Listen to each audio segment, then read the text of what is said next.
Hello students, welcome to your channel for our concept classes. Guys, आप लोगों के regular comments आ रहे थे मेरे फेसबुक इग्नो ग्रुप पर for starting B Com and M Com classes. So guys, from today onwards I will upload my lectures. And guys, one more thing, इन lectures को प्रिपेयर करने के लिए मैंने कुछ हैंड रिटन नोट्स प्रिपेयर किए हैं, एज वेल एज मैं आपको जो सिलेबस जो आपका कंप्लीट करवाऊंगा, दैट इज वो आपके जो आपका स्टडी मटेरियल है, जो आपका इग्नो का स्टडी मटेरियल, वहां से आप लोगों को कंप्लीट आपका सिलेबस कराऊंगा। स्टडी मटेरियल में जो आपका गिवन है वो इरेलीवेंट है, स्पेशली फॉर एग्जाम पर्पज। तो मैं आपको जस्ट एग्जाम के पर्पज के अकॉर्डिंग जो आपका जो इंपॉर्टेंट टॉपिक्स हैं जस्ट मैं उनको कवर कराऊंगा, सो दैट आप लोगों के एग्जाम्स में अच्छा स्कोर आए। So guys, let's start our today's class. I am sure that you will like it. Guys, in this video I am going to explain you first unit of our block 1 of our course code IBO01. Our topic name is Introduction to International Business Environment. And guys, this is very important topic. इसीलिए guys मैंने आप लोगों के लिए hand written notes भी prepare किए हैं, plus मैं आप लोगों को आपके जो स्टडी मटेरियल है, जो इग्नो का स्टडी मटेरियल है, मैं वहाँ से भी आप लोगों को जो एक्सप्लेन कराऊंगा, सभी जो आपका सिलेबस है सभी कंसेप्ट को एक्सप्लेन करूँगा।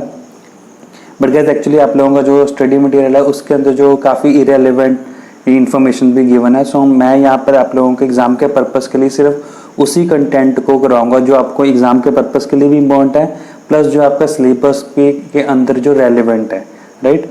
So let's start our topic. So guys, our topic name is Introduction to International Business Environment. So guys, सबसे पहले मैंने आप लोगों को यहाँ पे इस टॉपिक को समझाने के लिए, ठीक है, सबसे पहले हम क्या करते हैं, कोई भी हम टॉपिक स्टार्ट करते हैं उसकी जो टर्मिनोलॉजी होती है पहले हम उसको समझते हैं, राइट। सो इसी तरह से हम यहाँ पे करेंगे। सबसे पहले हम इंटरनेशनल बिजनेस एनवायरनमेंट, जो ये टर्म जो बनी है that is international business environment. So यहाँ पे जो मेन जो टर्म आ रही है दैट इज बिजनेस एनवायरनमेंट, पहले हम उसको समझते हैं। इंटरनेशनल का मीनिंग आप लोगों को क्लियर है, ठीक है, ये चीज़ बताने की जरूरत नहीं है, ठीक है। आप लोग मास्टर्स कर रहे हो एमकॉम में, तो ये चीज़ तो आपको पता है ऑलरेडी। सो बिजनेस एनवायरनमेंट का मतलब क्या था, बिजनेस एनवायरनमेंट का भी आप लोगों को मीनिंग तो क्लियर होगी, बट एग्जाम के पर्पस के लिए जो अपने डेफिनेशन लिखनी है, डेफिनेशन लेके चलना होता है, ठीक है। सो मैंने एक डेफिनेशन आप लोगों के लिए क्लियर इजी सी डेफिनेशन ली है। So let's start our definition. Business environment, it is the sum total of all external and internal factors that influence a business. Both of these factors can influence each other and work together to affect business, right? So guys, वो क्या बोल रहा है, it is sum total of all external and internal factor. जो भी factor, जो भी business के जो जब भी हम बिजनेस को मैनेज करते हैं तो जो भी उसको एक्सटर्नल फैक्टर होते हैं, उसके जो इंटरनल फैक्टर होते हैं, जो भी उसको इन्फ्लुएंस करते हैं, सो दैट इज उसको जो हम उसका जो सम होता है that is called business environment. So external internal factor जो मैं बात कर रहा हूँ वो क्या होता है, external factor which is beyond the control of business, and internal factor जो उसकी कंट्रोलेबल लिमिट के अंदर होते हैं, राइट, जिसको वो कंट्रोल कर सकते हैं। जैसे इसकी एग्जांपल क्या है, इंटरनल फैक्टर्स जैसे आपको पता है जो हमारे उनके एम्प्लॉयज होते हैं, हमारे एक बिजनेस के एम्प्लॉयज हैं, ठीक है, उसके कंपटीटर्स हैं, ठीक है, कंपटीटर की पॉलिसी अकॉर्डिंग वो खुद को अपना डिसीजन लेके वो उसको मैनेज कर सकते हो उस एनवायरनमेंट को, ठीक है। एंड इसी तरह से आप यहाँ पे बात सकते हो कि उनका सोसाइटी का क्या रिलेशनशिप है, ठीक है, सप्लायर हो आगे उनके यहाँ पे, तो ये सभी हमारे पास इंटरनल फैक्टर्स में आ जाते हैं। बाकी अभी हम इसके बारे में आगे स्टडी करेंगे। इस तरह से external factor, now external factor यहाँ पर क्या होते हैं, एक्सटर्नल फैक्टर के अंदर आता है गाइस लाइक हमारा political environment, technological environment, social environment, social cultural environment जिसको बोलते हैं, ठीक है। सो जो हमारी बियॉन्ड द कंट्रोल होते हैं, ठीक है, जिसको हम कंट्रोल नहीं कर सकते, राइट। सो अभी हम इसके बारे में स्टडी करेंगे। सो गाइज, जो हमारा बिजनेस एनवायरनमेंट होता है ब्रॉडली हम इसको दो कैटेगरी में डिस्ट्रीब्यूट करते हैं, जो हम अभी बात कर रहे थे, internal and external. So guys, जो हमारे इंटरनल फैक्टर होते हैं दैट इज उसको हम लेते हैं that comes under micro environment, और जो हमारे एक्सटर्नल फैक्टर होते हैं that comes under macro environment. So micro environment की मैंने डेफिनेशन यहाँ पे ली हुई है इजी सी, ठीक है। सो ये माइक्रो एनवायरनमेंट की डेफिनेशन देखते हैं। The factor in a firm's immediate environment which affect its performance and decision making, right? So वो देखिए यहाँ पे क्या लिखा है, माइक्रो एनवायरनमेंट जो होता है इसके अंदर वो फैक्टर्स आ जाते हैं जो अफेक्ट करते हैं उसकी डिसीजन मेकिंग के लिए, ठीक है। एंड दीज एलिमेंट्स इंक्लूड, और ये इसके अंदर कौन से एलिमेंट है, these elements include firms, supplier, इसके अंदर कौन कौन आ जाता है, सप्लायर आ जाते हैं, कंपिटिटर्स आ जाते हैं, मार्केटिंग इंटरमीडिएटरीज दैट इज हमारे मार्केटिंग मिडल मैन होते हैं हमारे, वो आ जाते हैं, कस्टमर आ जाते हैं, पब्लिक मीन्स यहाँ पे सोसाइटी की बात हो रही है, राइट। सो ये हमारा बिजनेस एनवायरनमेंट होगा, ये हमारा माइक्रो एनवायरनमेंट होगा। Next one is macro environment. अब हम मैक्रो एनवायरनमेंट की देखते हैं।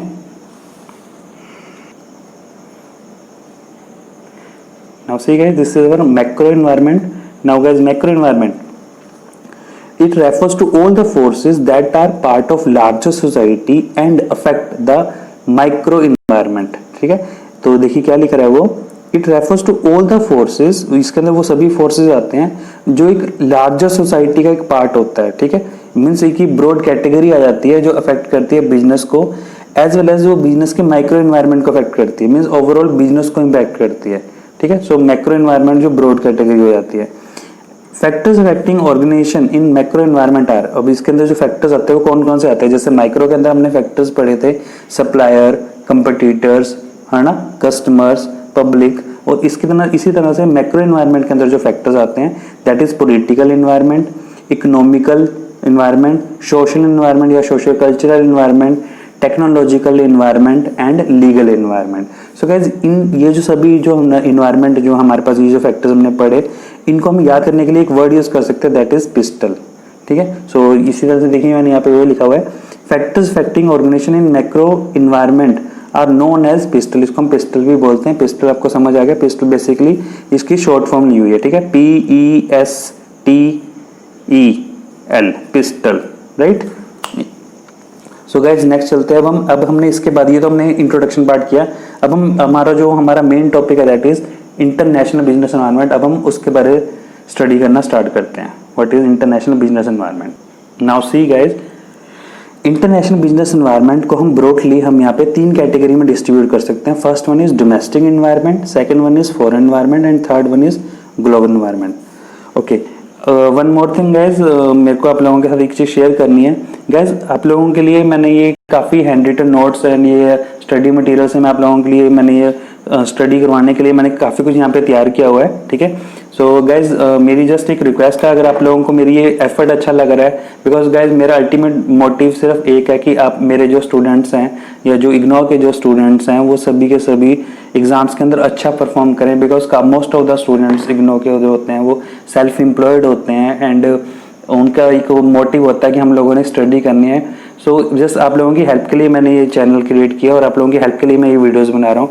सो गाइज आप लोग जस्ट मेरे लिए, अगर आपको मेरा एफर्ट अच्छा लगा होगा, चैनल को लाइक और सब्सक्राइब जरूर कीजिएगा। Plus guys most important thing, आप लोग कमेंट सेक्शन के अंदर अपने व्यूज़, जो भी आपको कोई सजेशन होंगी, आपके कोई डाउट्स हैं, कोई सजेशन, अगर आपको अच्छी लगी वीडियो तो जो भी गुड सजेशन है, कोई आपके कोई डाउट्स हैं, कुछ भी आप लोग कमेंट सेक्शन के अंदर मेंशन करना, सो दैट मेरे को भी एक पता लगे कि हाँ स्टूडेंट्स को मेरी वीडियोस का बेनिफिट हो रहा है।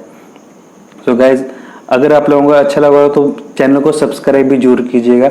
एंड गाइज मैंने इसी तरह से आप लोगों के सब्जेक्ट वाइज, टॉपिक वाइज में आपके सभी लेक्चर्स को प्रिपेयर करूंगा, बट गाइज इन रिटर्न मुझे आप लोगों से सिर्फ आपका प्यार चाहिए। So just guys subscribe, do subscribe my channel. Okay, now let's start. ना guys domestic environment, foreign environment, global environment की हम बात कर रहे थे। Now what is domestic environment? First of all मैं आप लोगों को ये समझाने के लिए मैं इसको छोटा सा फटाफट एक्सप्लेन करूंगा what is domestic, foreign and global environment. उसके बाद मैं आपको स्टडी मटेरियल के अकॉर्डिंग आपको एक्सप्लेन करूंगा। नाउ जस्ट मैं इंट्रोडक्शन पार्ट दे रहा हूँ आपको लेमन लैंग्वेज के अंदर, पहले हम समझ लेते हैं। लाइक जैसे मूवी देखने से पहले हम ट्रेलर देखते हैं, तो इसी तरह से मैं आपको जस्ट एक ट्रेलर दिखा रहा हूँ, आफ्टर दैट हम उसको डिटेल में स्टडी करेंगे, राइट। सो डोमेस्टिक एनवायरनमेंट देखिएगा, नाम से ही बता रहा है डोमेस्टिक एनवायरनमेंट, वो एनवायरनमेंट जो with in a domestic territory business को इम्पैक्ट करता है। ठीक है, जो एक with in a domestic territory जो भी उसका एनवायरनमेंट होता है, चाहे वो इंटरनल, चाहे वो माइक्रो एनवायरनमेंट है, चाहे मैक्रो एनवायरनमेंट है, तो वो दोनों एनवायरनमेंट हमारे पास इसके अंदर आ जाते हैं, मतलब डोमेस्टिक एनवायरनमेंट में, right. Next one is foreign environment, जैसे उसका नाम ही सजेस्ट कर रहा है foreign environment.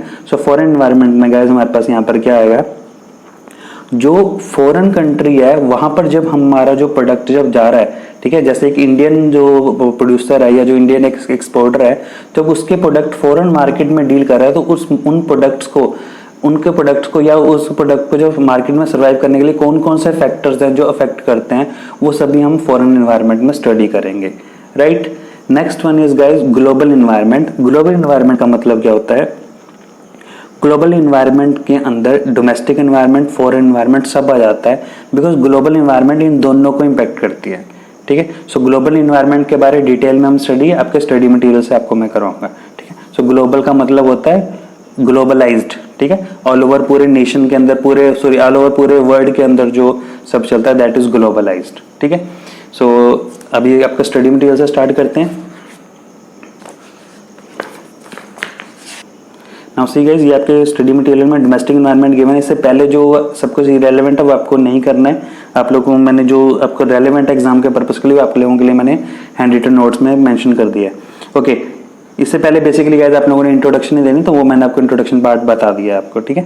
So next one is domestic environment. Guys अब देखिए डोमेस्टिक एनवायरनमेंट क्या लिखा है। Domestic environment consist of factors such as competitive structure. Domestic environment में क्या क्या चीजें आती हैं, कम्पिटिटिव स्ट्रक्चर्स आ जाते हैं, इकोनॉमिक क्लाइमेट आ जाता है, political and legal forces which are essentially uncontrollable by the firm, right? Obviously guys ये सभी के सभी जो factors, economic climate, political environment, legal environment, ये सभी के सभी हमारे अनकंट्रोलेबल होते हैं, right. So besides profound effect on the firm's domestic business, these factors exert influence on the firm's overseas market operation। अब वो कह रहे हैं ये जो फैक्टर्स हैं इनका नॉट ओनली फर्म्स के डोमेस्टिक बिजनेस पर ही इफेक्ट नहीं करते, इसका इफेक्ट उनके ओवरसीज मार्केट ऑपरेशन पर भी आता है। ना ओवरसीज मार्केट ऑपरेशन पर इसका इम्पैक्ट कैसे आएगा, देखिए अगर हमारा जो प्रोडक्ट है, जो विद इन डोमेस्टिक टेरिटरी, अगर हम किसी प्रोडक्ट को सेल कर रहे हैं, जो प्रोड्यूसर सेल कर रहा है, अगर वो प्रोडक्ट डोमेस्टिक मार्केट में वो सेल नहीं हो रहा, ठीक है, अगर वो वहाँ पे सर्वाइव नहीं कर रहा, तो ऑब्वियसली उसका एक ही ऑप्शन है कि वो अपने प्रोडक्ट को फॉरेन मार्केट में जाके सेल करे, ठीक है। तो वही वो चीज देखिए अब आगे उसने यहाँ पर यही चीज एक्सप्लेन की हुई है। लैक ऑफ डोमेस्टिक डिमांड और इंटेंस कंपटीशन, या वो हमारे प्रोडक्ट की डिमांड नहीं है डोमेस्टिक टेरिटरी के अंदर, या फिर हमारी डोमेस्टिक टेरिटरी है उसके अंदर कंपटीशन बहुत ज्यादा है, ठीक है। सो उस केस में क्या होगा, for instance has promoted many Indian firms, ठीक है, वो क्या करेंगे, उसको प्रॉम्प्ट करती है, मतलब वो ये जो रीजंस हैं उनकी वजह से उनको एक बढ़ावा मिलता है, उनके दिमाग में एक चीज आती है इंडियन फर्म्स के दिमाग में, to plunge into international business, ठीक है। तो वो क्या करते हैं, इंटरनेशनल बिजनेस में फॉर्म हो जाते हैं, वो इंटरनेशनल बिजनेस में कन्वर्ट कर लेते हैं अपने बिजनेस को।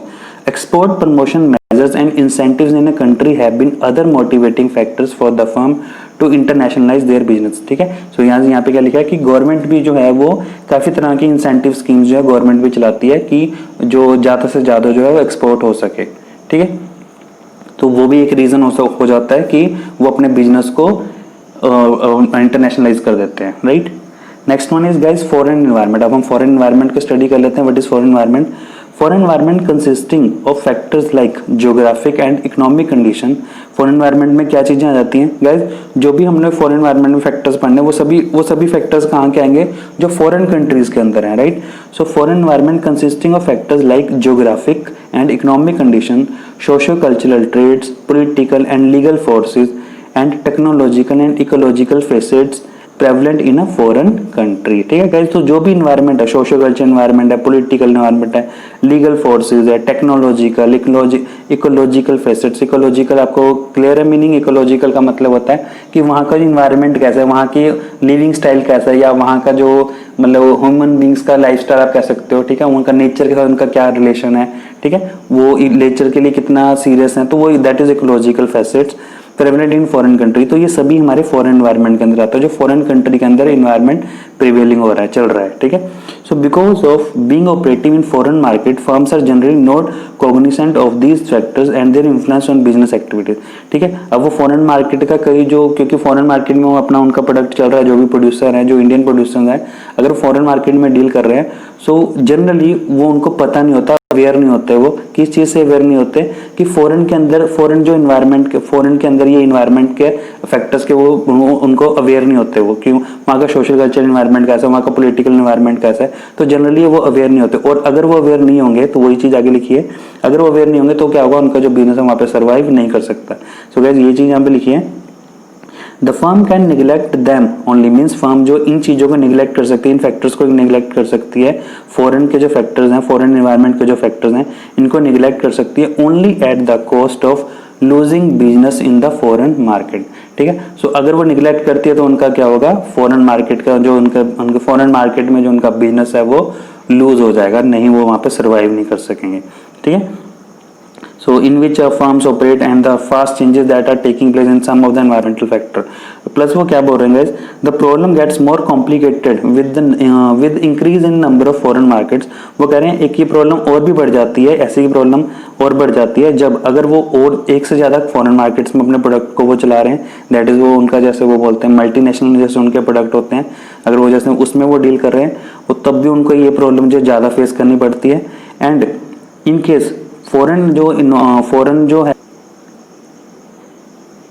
कि जो fast changes that are taking place in some of the environmental factor, अगर जो वहाँ पे अगर फास्ट चेंजेस होते हैं उस एनवायरमेंट के अंदर, तब भी उसके लिए ये जो है नेगेटिव होता है, तब भी उसके लिए वहाँ पे सरवाइव करना इजी नहीं होता, क्योंकि वहाँ का जो पॉलिटिकल या जो लीगल इन्वायरमेंट है, जो भी वो फॉरेन इन्वायरमेंट, अगर वो हर फॉरेन कंट्री के अंदर वो चेंज होता रहता है, ठीक है, फास्ट चेंज हो रहा है, ठीक है, वही लिखा है that fast changes that are taking place in some of the environmental factor, तब भी वहाँ पे सर्वाइव करना उसके लिए मुश्किल हो जाता है, राइट।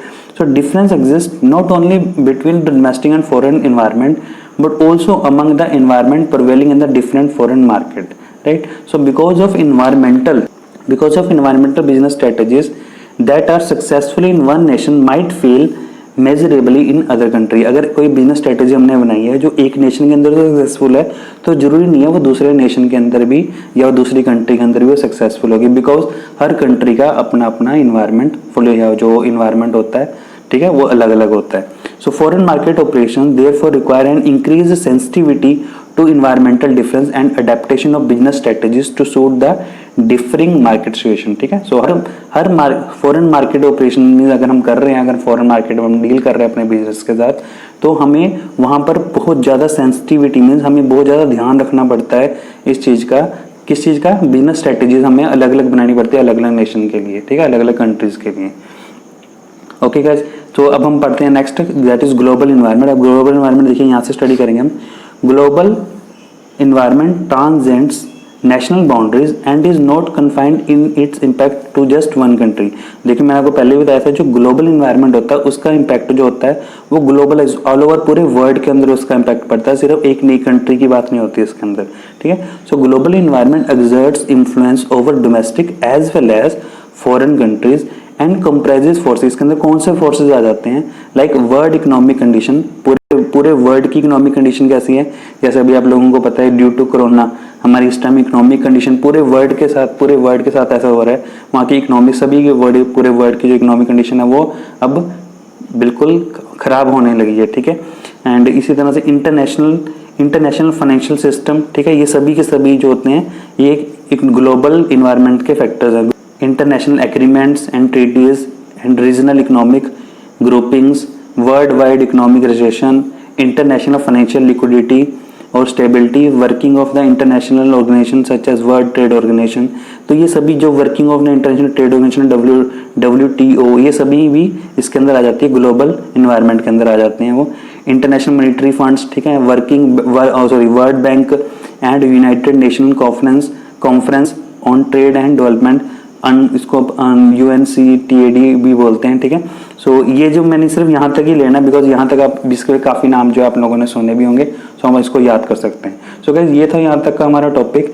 इसके बाद हम नेक्स्ट वीडियो के अंदर हम आगे कंटिन्यू करेंगे. इसके जो हमारा आगे नेक्स्ट टॉपिक है दैट इज फॉरेन एनवायरनमेंट को हम आगे डिटेल में स्टडी करेंगे. सो गाइस जल्दी से अगर आपको ये मेरी वीडियो अच्छी लगी, प्लीज़ गाइस मैं अगेन बोल रहा हूँ चैनल को सब्सक्राइब जरूर कीजिएगा. Thanks for watching. Next video में मिलते हैं.